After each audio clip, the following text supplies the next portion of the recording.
Hi guys, and welcome to Dee's Media World. Today we're doing episode 26 of my Inuyasha review series, Sacred of the Jewel of Four Souls Revealed. So today, for starters, I just want to say if you hear some chirping in the background, it's because of my sister's pet birds. So you might hear them every once in a while. Don't pay them no mind. It can't be helped actually. So anyway, we're in episode 26. If you haven't seen the episode, the link is in the description box. You guys know that by now. Watch the episode first and you can see my thoughts on the review now. So this episode is actually like a calmer episode after the last couple of episodes we had. Like every episode before this has been like intense. There hasn't been a filler episode since the episode after we met Moroku with the ink painter or whatever. So it's been almost like 10 straight episodes of like, things happening. So this episode is just kind of like, it's chill, but it's still important because this is, after Sango, we're seeing more of Sango, but also dealing with, where has the jewel come from? What's sort of the history of the jewel to some degree? And we basically learned that this priestess named Midoriko was, she was like this incredibly powerful priestess. Apparently they say she was the most powerful human of her time. And she basically, the jewel came from inside her. It's her soul, or it comes from her soul. And when she got attacked by all these demons, and she basically couldn't, because she could purify demons and take their souls out of them and stuff. Like she make them weak or whatever. But like in her last battle, she basically was fighting these demons that they show when we see her in the cave, and the jewel she kind of pushed her own soul out in order to stop these demons because they were more powerful than she was. And so it's kind of an interesting idea because I like that, for starters, that she's a female character, and she has so much power. Like gender kind of plays a role in Inuyasha. Like, yeah, you're like, oh, okay, these characters are female and they do all these awesome things, but it's never like dwelled on. It's not like, oh, women can't do this and only men can do that. Like, so of course they live in the feudal ages, so there's sort of, or feudal times or whatever. So of course there's a little bit of that, but no one thinks, oh, how could a priestess do this? Priestesses are actually considered really powerful in this show to some degree. She was probably the most powerful priestess in here, more powerful than Kikyo, probably, I guess. Speaking of Kikyo, she was given the jewel from Sango's family, or Sango's village. They gave Kikyo the jewel because they couldn't like figure out like, hey, this thing is like evil and all that kind of stuff. Like even though it came from their village, quite literally in the cave, or came from their village, they couldn't control it. So they gave it to Kikyo, hoping that she could purify it. And we also, generally know how that story goes. But anyway, the episode is not really about it's really all about what happened before. And I generally like this episode. That's the basics of what happened. And Sangha agrees at the beginning, towards the beginning of the episode, that she is going to be part of the team because she kind of has nothing else to, she has no other options. I mean, she lost all her family. She's lost all the villagers.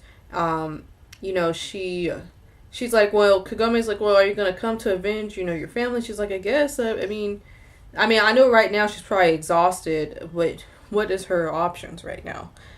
Stay in her lonely village by herself and, not avenge her family or what? But, let's see, I already said what basically they learn in the cave. That's a good probably 10 minutes or so of the episode. They're in the cave. You can go in the cave if I think they know you have sympathy. If Midoriko like knows or senses that you have sympathy for the dead or something like that, like you're not wanting the jewel for selfish reasons, as we see when Inuyasha gets flung out of the cave, which was quite funny, by the way. That you have to have pure intentions or some good intentions in order to even go into the cave. That's what Sango's villagers basically figured out, and I was like, interesting. I think my favorite part might be the end when when Myoga and Kilala go into the cave together. Myoga, of course, he has to go in there, and because he actually wasn't able to go in earlier in the episode because he was being selfish and stuff like that. So now he can go in, and for some reason that I'm not clear, why was he bringing the jewel shard with him? He took it from Kagome or somebody. Kuyalala has it. Don't know what the purpose of that was, but I don't know. But they get in trouble, and they get in trouble, and it's either Inuyasha or Midoriko who saves them.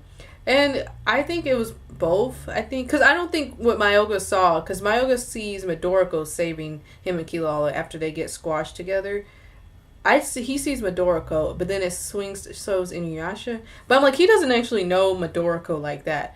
So I kind of think it was Midoriko and Inuyasha. I think she might have killed the demon spirits, because I don't think Inuyasha has the ability to kill like a spirit in that way. Like, I don't know how spirits work in Inuyasha is not totally clear, but I don't think Inuyasha has the ability to kill a spirit. So I actually believe that Myoga did see Midoriko, and Midoriko did save them, but also Inuyasha did too, I think. So, but when Inuyasha finds out that, knows that Myoga did something this stupid, and he's like, I save you, and this is how you act, but he's like, and then Myoga's like, when did you save me? Because Midoriko is the one that saved me. That, I don't know why that's really funny to me. It's just silly. Myoga is silly. I like him. But that's kind of the basis of the episode. Like, this episode is kind of the calm after the storm. The last 2 episodes we're dealing with, like, Sango and her losing her family, and then her trying to fight Inuyasha. Now she's kind of like, we don't see a lot of Sango in this episode. I mean, she's grateful to Kagome and them for burying the dead. She probably thinks that there's some decent people, Inuyasha, Kagome, and them, Kikyo. I mean, why is it Kikyo? I'm saying the wrong names today. Moroku. All these characters are in this show.